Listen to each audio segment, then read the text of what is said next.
네, 안녕하세요. 반갑습니다. 이번 세션 사회를 맡게 된 오노프믹스 양주철입니다. 반갑습니다.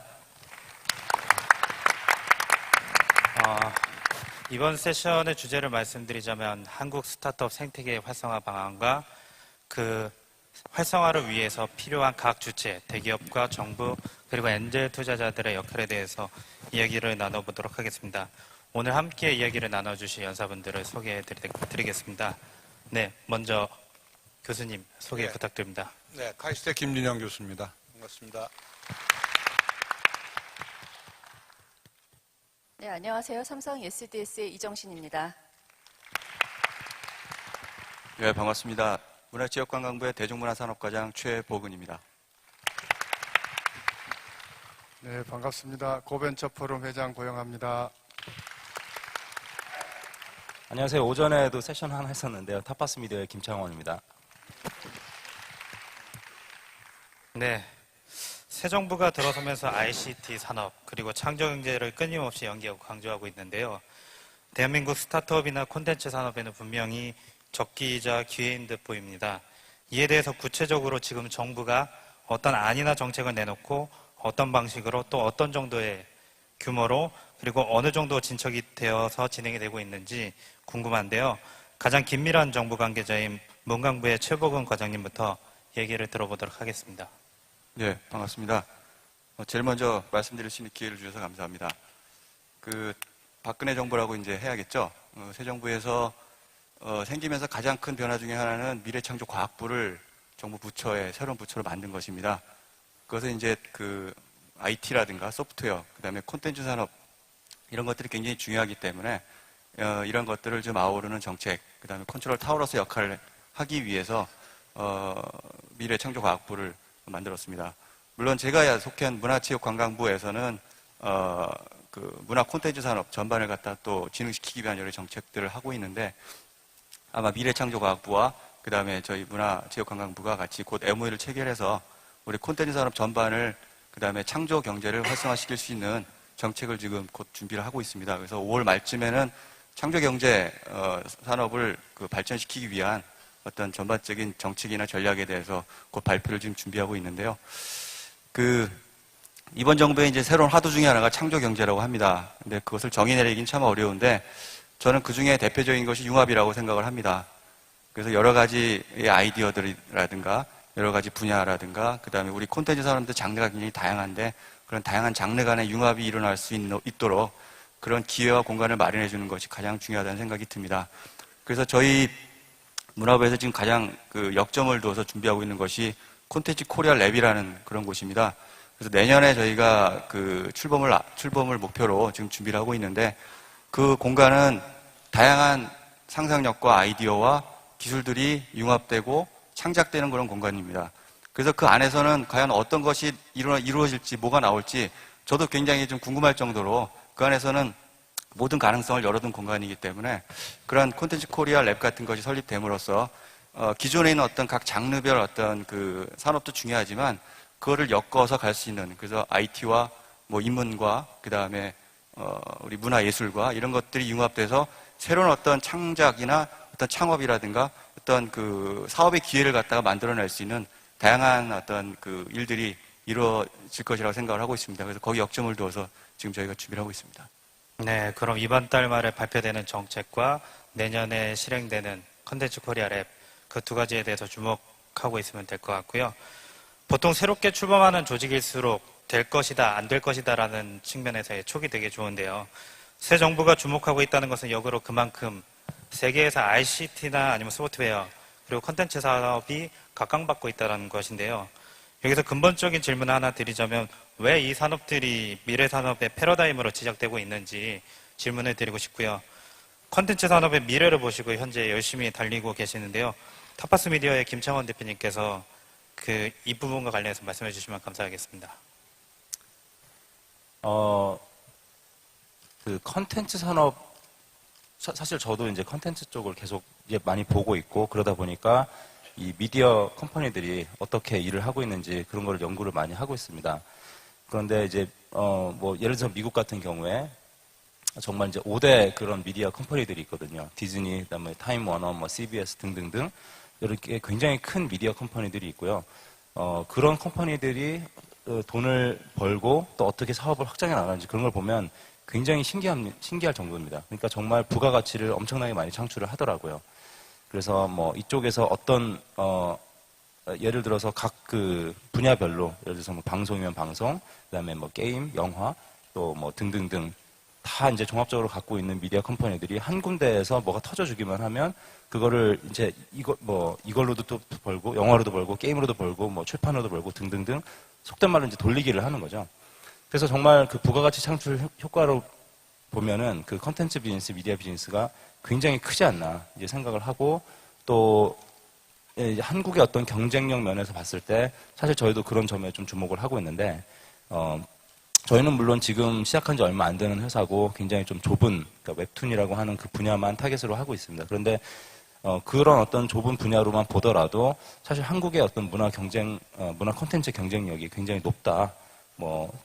저희가 한국 사람이라서 그렇게 생각하는 것만 아니고 정말 객관적으로 보더라도 사실 이렇게 굉장히 수준이 높고 그리고 뭐 작년 같은 경우 뭐 싸이 열풍 그리고 지금 계속 가고 있는 뭐 한류 열풍 이런 것들을 봤었을 때 충분히 잘 포장해서 하면은 굉장히 큰 부가가치를 창출할 수 있지 않나 그렇게 생각을 하고 그런 의미에서 아마 정부에서도 뭐 다른 어떤 산업과 마찬가지로 콘텐츠 산업도 굉장히 의지를 가지고 육성을 해주시는 것 같고 사실 다른 나라에서 이런 예를 뭐 많이 있는지 모르겠어요. 그래서 사실 이것도 굉장히 그 한국의 경쟁력 중에 하나가 아닌가.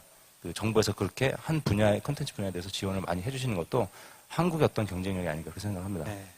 김진영 교수님께 질문 드리겠습니다. 소프트웨어 산업도 역시 미래 산업으로 지정받고 있는데요. 소프트웨어 산업이 미래 산업으로서 어떤 가치를 갖고 있는지에 대해서 말씀해 주시면 감사하겠습니다. 예, 우선 그 산업, 컨텐츠 산업이 뭐냐, 그 다음에 소프트웨어 산업이 뭐냐, 이런 거의 정의가 굉장히 이게 애매하게 돼 있고요. 저는 모든 그 산업 생태계가 상당히 밀착돼 있고 융합돼 있기 때문에 그걸 뭐 컨텐츠 산업 따로 자르고 이렇게 할 수가 없다라는 거를 가장 주장하는 사람입니다. 그래서 뭐 소프트웨어 산업 그러면은 이게 게임 산업이 그게 뭐 한편으로는 컨텐츠 산업이 하나는 또 소프트웨어 산업이라고 볼 수도 있는 거기 때문에 너무 금긋고 뭐 그러는 거는 바람직하지 않다고 생각하는데 일상적으로 볼 때 하여간 지식 문화를 다루는 그런 산업, 지식 문화 산업이 우리 젊은이들이 좋아하는 일자리고 그 다음에 우리나라가 그게 잘 없었고 지금까지 제조업 뭐 이런 것 서비스업, 그러니까 통신 서비스 같은 것들이 좀 있었고, 지식 문화로 이렇게 창조를 하는 그런 산업이 없었는데, 이번에 이제 정부가 그런 걸 강조해서 새로운 산업군을 만들겠다라는 거는 굉장히 잘했다고 생각합니다.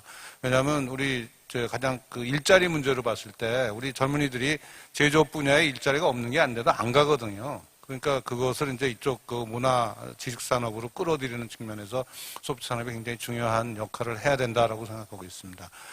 그런데 상황은 좀 안 좋다라는 거예요. 그거는 뭐냐면 이제 지식이라든가 뭐 이렇게 뭐 문화 이런 것이 이제 그 아이디어 산업인데 우리나라 사회 전반이 그런 아이디어나 뭐 남의 무형재산 같은 걸 인정해주지 않는 분위기 때문에 그동안에 여러분들 선배들이 뭐 소프트웨어 산업 한다고 그러다가 참 어려운 그 상황을 많이 당했거든요. 그러니까 이번 기회에 그런 환경 만들고 그러는 것도 꼭 같이 해야지만 되겠다라는 게 제 생각입니다.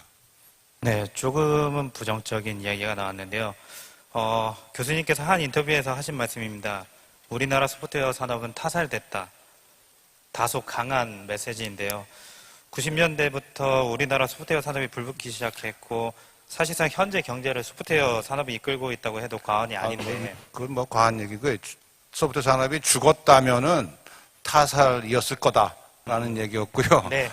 아직 안 죽었으니까 이제 다시 소생을 이제 시작했으니까 이제 다 잘 자라서 큰 산업이 되기를 희망을 하고 있는 사람입니다.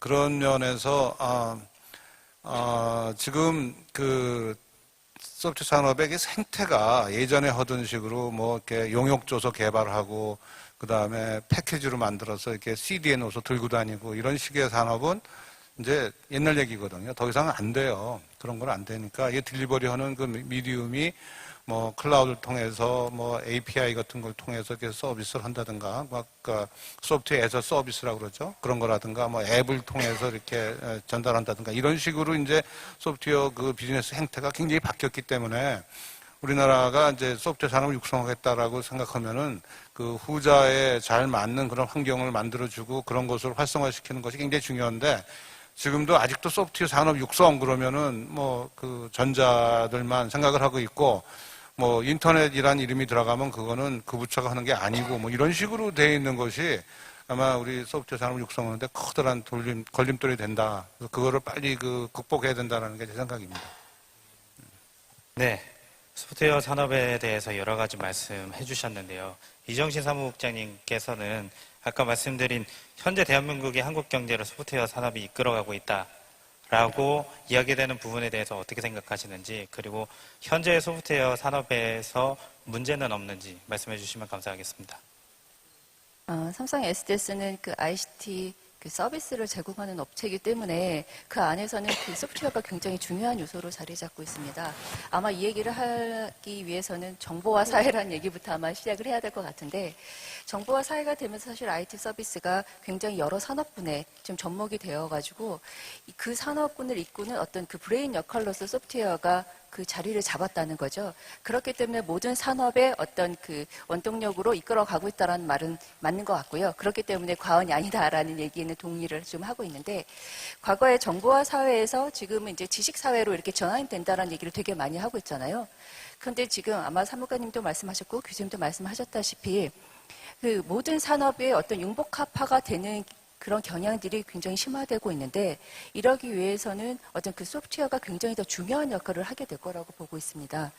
그런데 이런 그 소프트웨어의 역할로서 어떤 그 서비스와 제품 이런 것들의 어떤 가치를 더 높여주거나, 아니면 서로 시너지를 일으키거나, 아니면 이런 것들의 차별화 요소로서 이 소프트웨어가 자리 잡게 될 거기 때문에 굉장히 중요한 요소라고 생각을 합니다.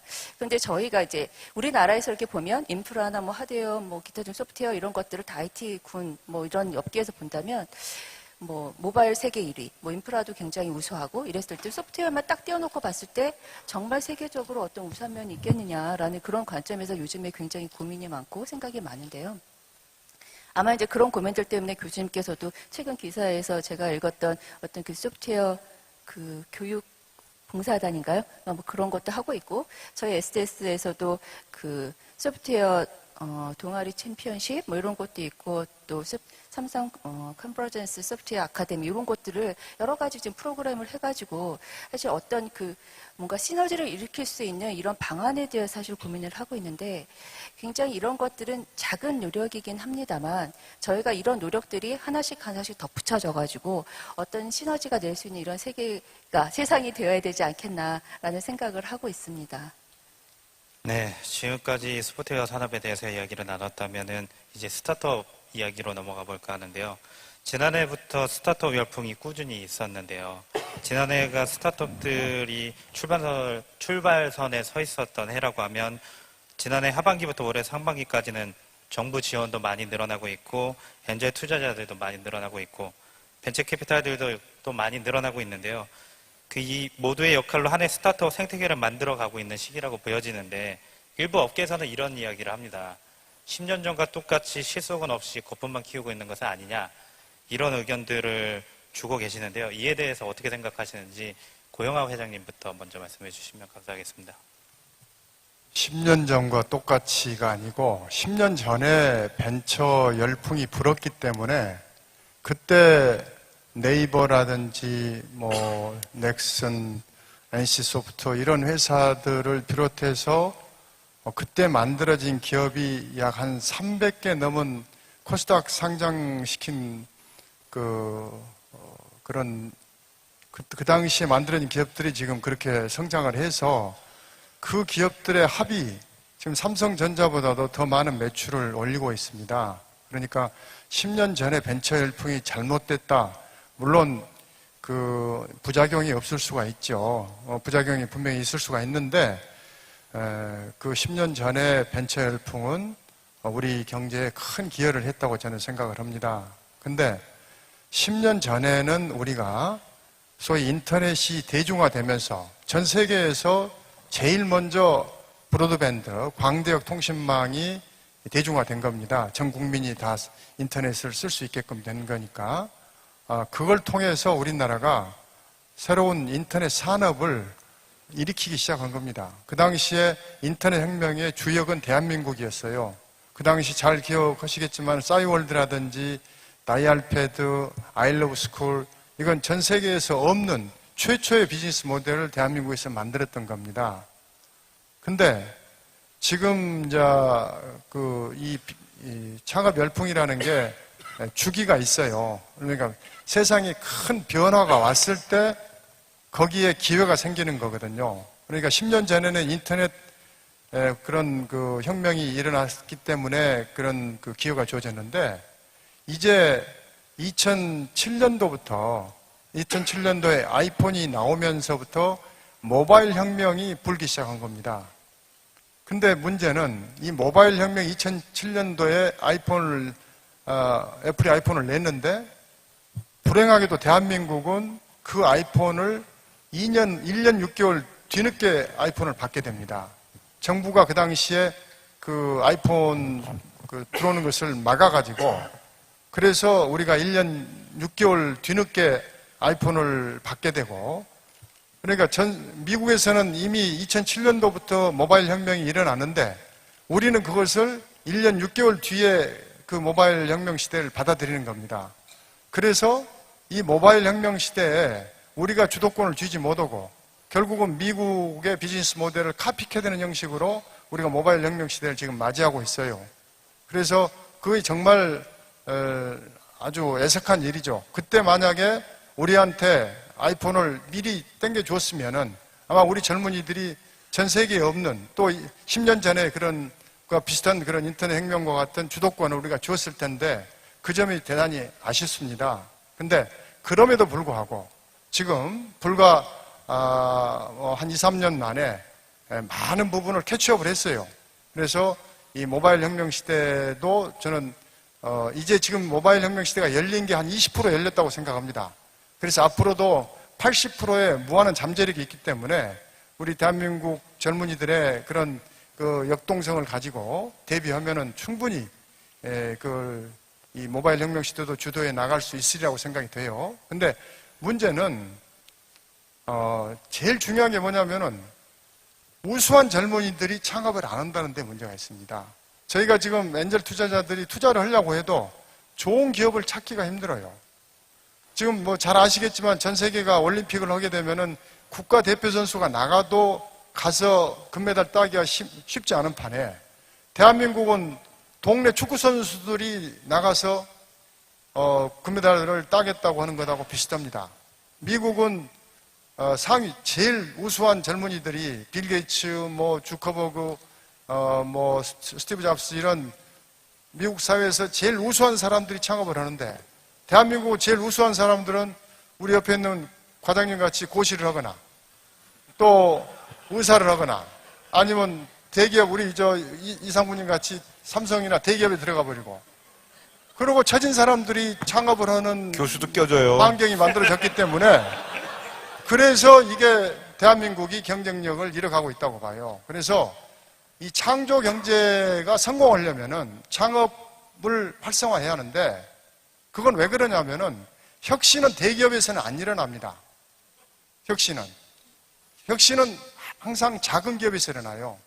대기업은 그 혁신을 일으킨 작은 기업들을 사들여가지고 M&A를 통해서 자기들이 가지고 있는 대기업들이 가지고 있는 유통망과 마케팅 역량을 가지고 성장 동력을 만들어가는 것이 그게 지속적인 경제성장의 룰인데 우리나라는 그런 혁신 역량들이 좋은 혁신 역량들이 안 나오기 때문에 이 창업 환경이 대단히 열악합니다. 그래서 저는 이 정부가 정말로 이 창조 경제를 완성시키려면 어떻게 하면 대한민국 최고의 인재들이 이런 고시나 의사나 대기업 취업하지 않고 창업에 전념할 수 있을 것인가?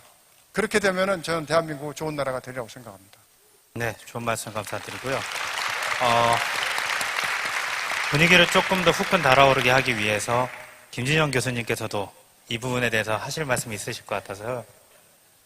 예, 저는 뭐 아시는 분은 아시지만 하여간 그 앱센터 운동이라는 걸 하고 있습니다. 그래서 앱센터 운동이라는 거는 앱을 많이 개발하자라는 거고요. 그 개발하는데 좀 조직적으로 지원할 수 있는 부분이 충분히 있다고 생각해서 한 4년 전에 만들어서 지금 여러 가지 사업들을 하고 있는데 뭐 그 자원봉사자들 조직이기 때문에 여러분들이 와서 같이 참여해 주셔서 도와주시면은 사업이 잘 되는 겁니다. 다행히도 하여간 그런 그 운동을 한 지 한 몇 년 후에 뭐 특히 이번 정부에서는 창업을 얘기를 많이 하고 있고 또 창업한 회사의 한 90% 이상이 다 소프트웨어 회사죠. 소프트웨어를 만들거나 소프트웨어를 이용한 서비스를 하거나 그런 거 아니겠습니까?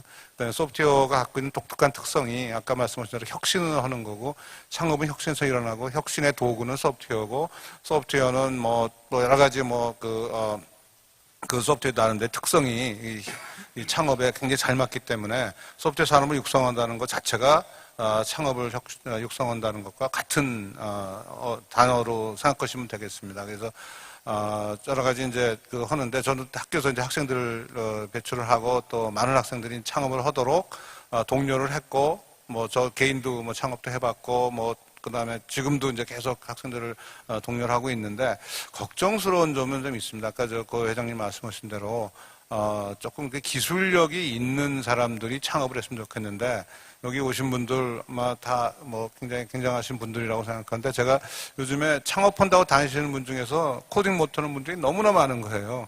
그래서 몇 전에 어디 모임에 가서 코딩 못하는 사람은 우선 창업 근처에 나타나지도 마라. 다 국가에 개기는 거다 그거. 그래서 우선 코딩 공부 좀 하시고 나타나라. 뭐 그런 얘기도 했는데 그냥 코딩을 열심히 하시고 소프트웨어를 다룰 줄 알고 소프트웨어 생태계가 어떻게 변하고 이것이 어떤 비즈니스 기회가 있다는 거를 잘 알 때 저는 창업의 기회가 있고 그런 기술을 바탕으로 했을 때 성공 확률이 높다. 그래서 우리 정부에서는 좀 기술력 증진해 주는데 더욱더 노력을 해줬으면 좋겠고 창업하는 기술은 뭐 나중에 좀 기술력 있는 다음에는 잠깐이면 배우지 않습니까? 그래서 그런데 너무 집중하지 말고 그 창업을 하기 위한 기술, 그 기술을 갖고 그것을 이제 그 장기적인 경쟁력을 키울 수 있는 그런 쪽에 정부가 좀 지원해 줬으면 하는 바람이 있습니다. 네, 김정현 교수님이 정부 지원과 관련된 이야기를 했는데요. 그 최복원 과장님께서는 이 부분에 대해서 어떻게 생각하고 계신지? 네, 먼저 정부가 제일 지금 걱정하는 것 중에 하나가 일자리입니다. 그래서 일자리를 늘리는 것이 굉장히 중요한데 생산성이 높아지면은 그 매출이 증가하더라도 일자리 느는 부분은 되게 적거든요. 그래서 요즘 고용 뭐 없는 성장 시대라는 표현까지 씁니다. 그런 점에서 볼 때 창업을 많이 하고 하는 것들이 저는 굉장히 일자리 창출에 도움이 되기 때문에 거품을 걱정하셨지만 현재로서는 여러 부처들이 굉장히 창업 지원에 정책에 어떤 초점을 맞춰가지고 창업을 많이 할수록 도와주는 게 되게 중요하고 또 하나는 그 창업한 기업들이 성공할 수 있도록 정확하게 인큐베이팅 하는 것이 굉장히 중요하다고 생각이 듭니다.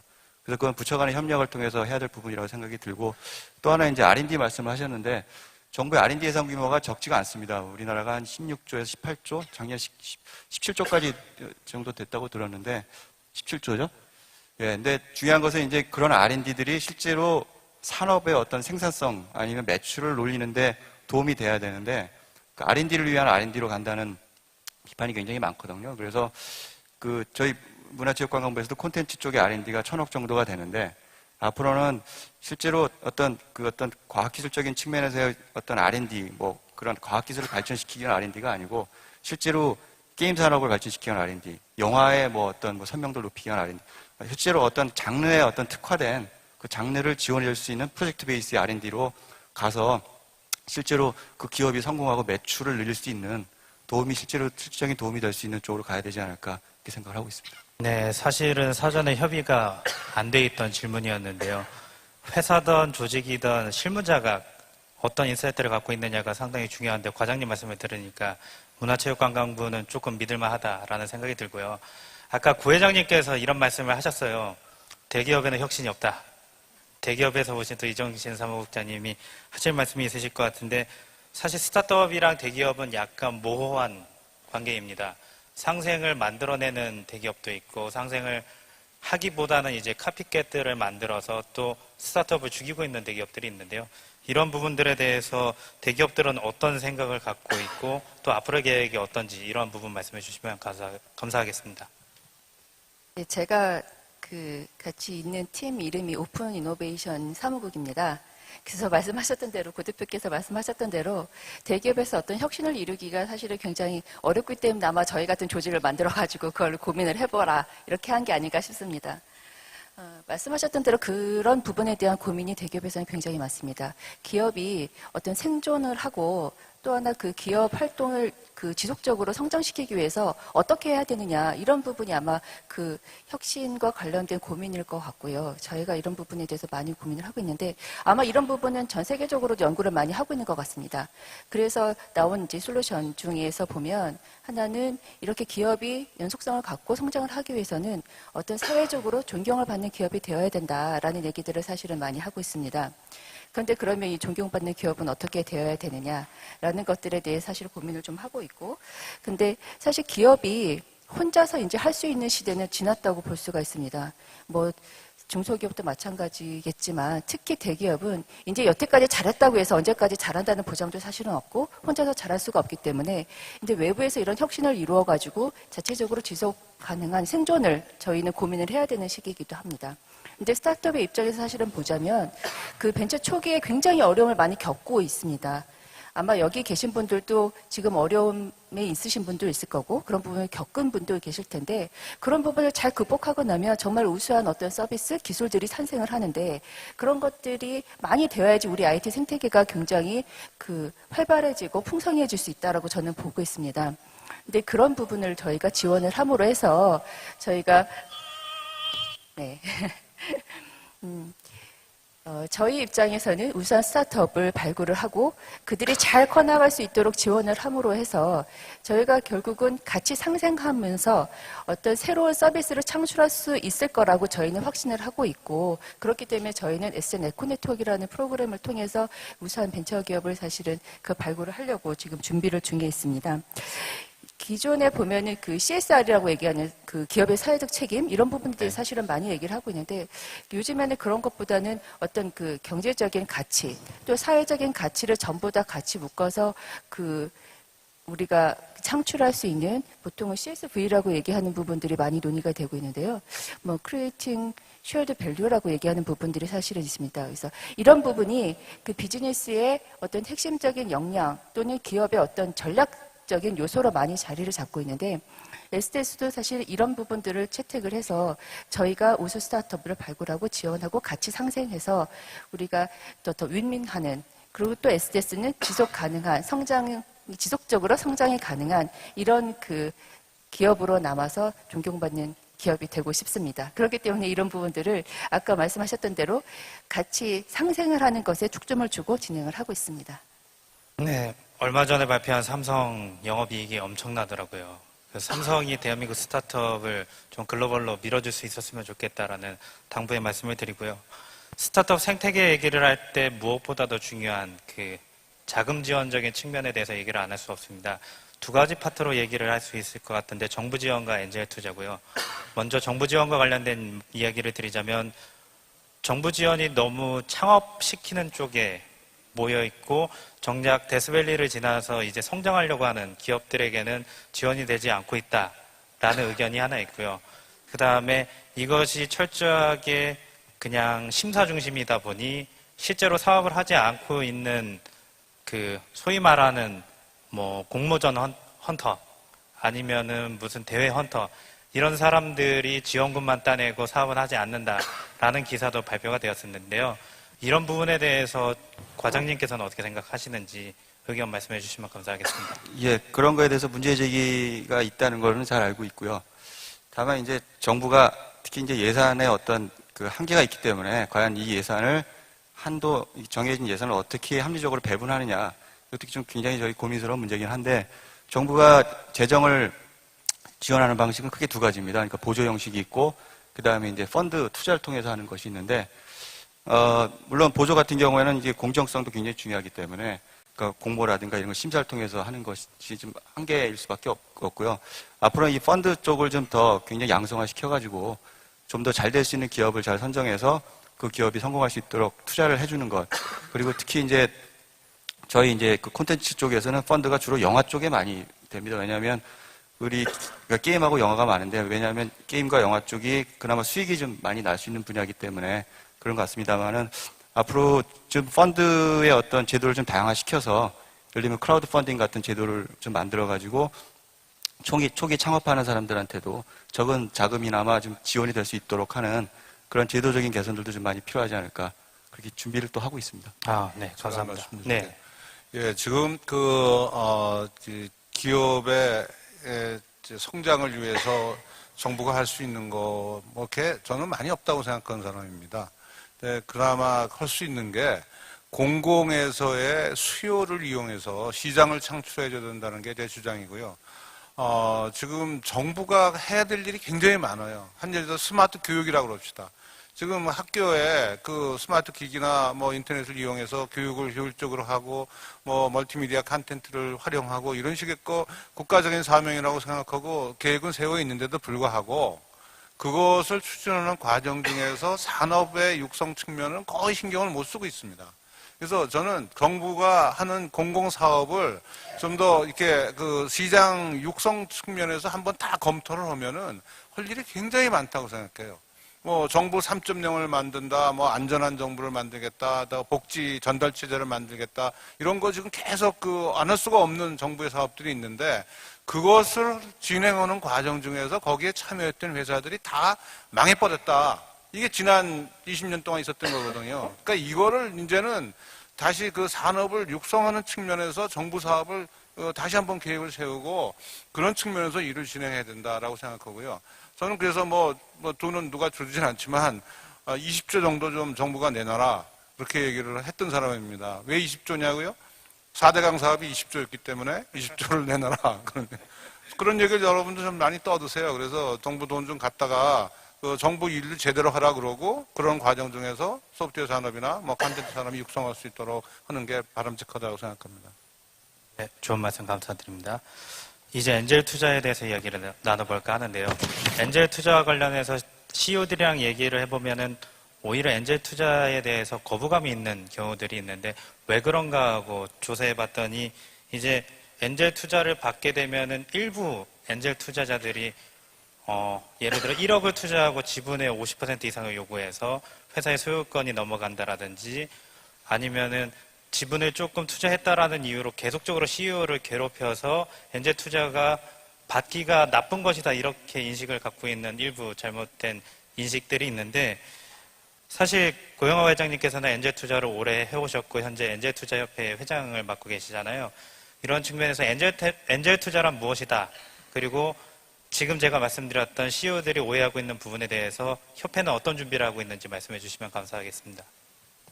이 창업 환경에 있어서 제일 중요한 게 실패를 용인하는 그런 문화를 만들어야 합니다.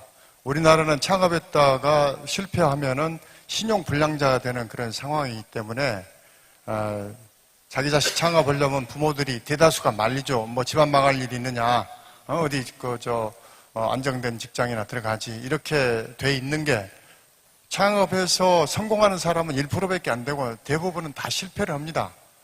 그 몇 번씩 실패를 해도 그 사람들이 다시 도전할 수 있는 환경을 만들어주는 게 엔젤 투자자라고 저는 생각을 합니다. 미국에는 이런 엔젤 투자자가 30만 명이 있어가지고 젊은이들의 의지나 열정, 아이디어만 보고 아무런 조건 없이 투자를 해주고 또 이 사람들이 실패를 하더라도 실패하는 과정에서 모랄 해저드만 없다고 판단이 내려지면은 그 실패의 경험을 존중해주고 또다시 투자를 해줍니다. 그래서 미국의 젊은이들이 끊임없이 도전을 하는, 그래서 미국이 전 세계 경제를 주도해 나가는 거거든요. 근데 우리나라에도 이런 그 창업 환경을 개선하려면 결국은 이 엔젤 투자 문화를 활성화해야 하는데 아까 말씀하신 대로 엔젤 투자 문화가 아직은 일천하다 보니까 지금 현재 우리나라는 500명 정도밖에 안 됩니다. 엔젤 투자자가. 미국이 30만 명이면 우리나라가 약 한 2만 명은 되어야 하는데 뭐 10,000명도 1,000명도 아닌 500명밖에 안 되어 있습니다. 그러다 보니까 엔젤 투자 문화를 잘못 이해하고 엉뚱한 그런 일들을 하는 그런 블랙 엔젤들이 있어요. 근데 그건 뭐 엔젤이라고 이야기할 수가 없는 거고 저는 또 투자를 받는 회사 입장에서도 지분을 50%씩 엔젤 단계에서 줘버리면은 앞으로 경영을 어떻게 가겠습니까? 그러니까 창업을 한 그 투자 받은 그 회사도 저는 문제가 있다고 생각합니다. 그런 사람은 차라리 창업을 안 하는 게 저는 낫다고 봐요. 자기 지분 50%씩 주고 돈 그거 조금 받아가지고 기업을 뭐 연명해 가겠다고 생각하면은 그건 정말로 큰 오산입니다. 그리고 엔젤 투자라는 것은 정말 이 회사가 잘 경영할 수 있는 회사라는 판단이 내려졌을 때 엔젤 투자는 기업 초기에 투자를 해주는 거거든요. 그러니까 매출도 없고 이익도 없는데 이 사람들이 가지고 온 아이디어나 기술만 보고 투자를 해줘야 하니까 뭘 보겠습니까? 결국은 사람을 봅니다. 인성이나 팀 그 구성이나 이 사람들의 능력, 자질, 품성 이런 것을 지켜보고 정말 이 사람들은 뭘 하더라도 그 아이템은 실패할 수 있어요. 그러나 어떤 경우에도 포기하지 않고 끝까지 도전할 수 있는 그런 사람이다라는 사람에 대한 신뢰가 생기면 투자를 해주는 겁니다. 그리고 엔젤 투자자가 가지고 있는 모든 네트워크와 역량을 동원해서 그 회사가 성공할 수 있게끔 도와주는 거죠. 그렇기 때문에 엔젤 투자를 받으려고 하는 분들은 정말 좋은 인성을 쌓고 좋은 팀을 만들어서 그렇게 해가지고 찾아오시면은 엔젤 투자자들이 그런 믿음이 생기면 투자를 해줍니다. 그리고 엔젤 투자는 미국의 유명한 엔젤 투자 론 코네이라는 분이 이야기한 말씀이 스프레이 앤 프레이입니다. 돈을 뿌리고 기도하는 거예요. 돈을 많은 사람들한테 투자해주고 경영에 간섭하는 게 아니라 기도하고 앉아있는 겁니다. 그 이야기는 무슨 이야기냐면은 절대 경영 간섭해서는 안 된다는 이야기죠. 경영 간섭을 해야 할 정도나 그 정도 기업이라면 투자하지 말라고 저는 생각합니다. 저는 제가 지금까지 많은 기업에 엔젤 투자를 해봤지만은 어느 기업에도 제가 간섭을 해본 적이 없습니다. 네, 오해가 많이 풀리셨으면 좋겠고요. 혹시 아직 엔젤 투자를 못 받으신 좋은 팀이 있다고 하면 조금 있다가 구 회장님 명함을 꼭 받아가셨으면 좋겠고요. 구 회장님께서 미국 이야기를 하셨는데 타파스 미디어는 지금 미국에 본사를 갖고 있잖아요. 그리고 실리콘밸리에서 또 구글에도 계셨고 하다 보니 미국 생태계에 대해서 조금 더 잘 아실 것 같은데요. 정부 지원이라든지 엔젤 투자 이런 것들이 미국에서는 어떻게 진행되고 있는지 말씀해 주시면 감사하겠습니다. 뭐 저도 사실 오랜 기간 있지 않았기 때문에 사실 뭐 전반적으로 다 알면서 이렇게 얘기하기는 좀 힘들고요. 사실 환경이 더 좋죠. 실리콘밸리 환경이 더 좋은 건 사실인 것 같고요. 근데 저는 이제 실리콘밸리에서 한 3년 정도 지내보다 보니까 한 가지를 좀 생각을 하게 됐습니다. 뭐냐 하면 그 전에 제가 한국에 있었을 때는 정말 실리콘밸리의 그런 모델, 벤처 모델을 너무 부러운 거죠. 그리고 왜 한국은 그렇게 되지 않을까 정말 얘기를 많이 하고 다녔거든요. 그런데 어느 순간인가 보니까 약간의 차이가 있다라는 거를 좀 인정하게 되더라고요. 이를테면 한국에서 제가 어떤 분한테 그 창업 권유를 했거든요. 근데 그분은 한 뭐 28, 9, 30 그 정도 되시는 나이 또래였던 것 같아요. 근데 그분이 나는 창업팀에 조인을 못하겠다라고 하면서 했던 그 이유를 대신 게 엄마가 싫어하신다더라고요. 근데 사실 실리콘밸리에서 그런 대답을 듣기는 좀 쉽지 않거든요. 그래서 이게 엄마가 몇 살이신데 엄마가 싫다. 그래서 좀 이해가 안 갔었는데 그리고 이제 그런 얘기를 많이 하고 다녔었죠. 아니 도대체 이건 아니다 했는데 어느 순간인가 이해가 가는 측면도 없지가 않은 거예요. 왜냐하면 한국의 교육 상황 이런 게 있지 않습니까? 반면 실리콘밸리에 가면은 제가 정말 20살, 21살짜리 정말 대학교 창업팀이 나와서 얘기를 하는데 일단 말을 기본적으로 너무 잘하고요. 그 토론 문화 이런 것들을 일찍 배우지 않습니까? 그리고 여러분들이 이렇게 책 보시면은 뭐 신화 같은 얘기 나오잖아요. 13살 때 벌써 지렁이를 잡아서 뭐 어디 팔아가지고 이윤을 남겼다. 그런 친구들 있습니다, 실제로. 근데 우리나라 사실 교육은 열심히 사실 입시를 위해서 달리고 정말 대학교 들어가서 사실 어떤 창업의 어떤 DNA나 IQ가 사실 그 친구들하고 직접 비교를 하기가 좀 어려운 부분이 있어요. 그래서 사실은 저는 그런 그 차이점들을 좀 인식을 하게 됐고 그래서 그런 눈으로 보니까 어떻게 보면 사실 실리콘밸리나 아니면 그런 선진국의 제도를 그대로 갖다 놓는 것이 과연 답인가? 아니면 사실 한국형이란 게 있지 않습니까? 뭐 전차도 한국형 전차, 소총도 한국형. 저는 군대를 병특을 갔다는데 제가 군대용어를 쓰고 있는지 모르겠지만 아무튼 그런 게 다 있는데 이 창업 쪽, 지원 쪽도 그 한국형에 맞는 게 있지 않을까 생각을 하고요. 그런 관점에서 저는 사실은 이제 뭐 명문대학교를 나오고 좋은 직장에 들어가는 것이 주변의 기대에 부응하는 것이다. 어느 정도 맞는 것 같아요. 근데 그런 분들 중에서 3, 4년, 5년 경험을 가지시고 정말 자기들이 하시고 싶은 분야에서 이제 경험도 있고 지식도 있고 네트워크도 있는 분들이 나와서 창업을 하려고 할 때 사실은 뭐 20대 초반에만 맞춰진 그런 창업 프로그램 많지만 정작 그렇게 기술력도 갖추고 계신 분들이 창업을 하고자 마음을 먹었을 때 과연 한국에서 사실 그런 분들은 가정도 있을 수도 있고 등등등 여러 가지 안전 장치가 필요한데 할 수는 있는데 그런 분들을 지원하는 프로그램 막상 적더라. 그래서 뭐 사실 하고 싶은 말은 많지만 시간 관계상 생략을 하고 좀 요점만 말씀드리면 결국에 그런 차이가 있고 그런 차이의 인식에서부터 좀 한국형 모델이 뭔가에 대한 고민이 시작할 수 있지 않나 그런 생각을 하고 있습니다. 네, 타이머가 종료를 계속 이렇게 표시를 하고 있는데 사실 우리가 나눈 주제에 대해서 얘기를 하자 그러면은 사망유의 방식으로 끝장 토론을 해도 뭐 한 달 동안 얘기를 해야 될 주제라고 생각을 하는데 40분 동안 얘기를 했다는 게 조금 많이 아쉽고요. 기회가 된다고 하면은 조금 더 심화된 이야기를 나눌 수 있는 자리가 또 있었으면 좋겠다라는 생각이 들고요. 마지막으로 오늘 참석하신 분들께 드리고 싶은 이야기가 있다고 하면은 짧게 한마디씩 해주시면 감사하겠습니다. 김재현 교수님. 예, 코딩 많이 하세요. 그래서 창업 많이 하시고요. 네, 각자의 자리에서 각자의 역할을 충실히 수행하면 분명히 시너지를 낼 수 있을 것 같습니다. 저희 조 S젠 에코 네트워크를 통해서 열심히 같이 지원하도록 하겠습니다. 예, 정부의 중요한 역할 중에 하나는 공정한 룰을 만드는 거라고 생각을 합니다. 그러니까 자기 아이디어 열정을 가진 분이 성공할 수 있는 그런 좋은 룰을 만들어서 실행이 될 수 있도록 노력하겠습니다. 엔젤 투자를 받으려고 하지 마시고요. 엔젤 투자자들이 찾아오게끔 하는 그런 회사를 만드시면 됩니다. 여러분들이 물건을 팔려고 할 때도 물건을 팔려고 하면 잘 안 팔립니다. 사람들이 저절로 와서 물건을 사게끔 하면은 그 회사는 잘 되죠. 엔젤 투자자도 지금 저희들이 투자를 하려고 해도 좋은 기업을 찾기가 대단히 어렵습니다. 여러분들이 정말 좋은 기업을 만들어 놓으시면은 엔젤 투자는 얼마든지 투자가 일어납니다.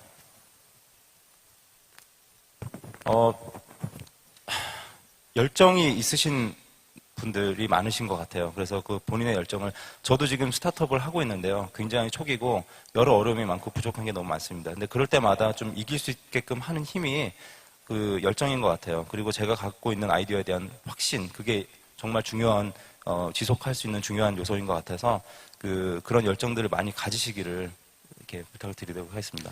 네, 그 다섯 분이 좋은 말씀을 해주셨는데요. 정책이나 문화가 바뀌기 위해서는 무엇보다도 계속적으로 이런 이야기가 공론화되는 것이 중요하다고 생각을 하고요. 이것이 공론화되기 위해서는 여러분들이 소셜미디어나 아니면 각자 생각하시는 곳을 통해서 이것 관련된 질문을 계속적으로 던져주셔야 된다고 생각을 합니다. 오늘 그 자리의 시작이었다고 생각을 하고요. 함께해 주신 여러분께 감사드립니다. 감사합니다.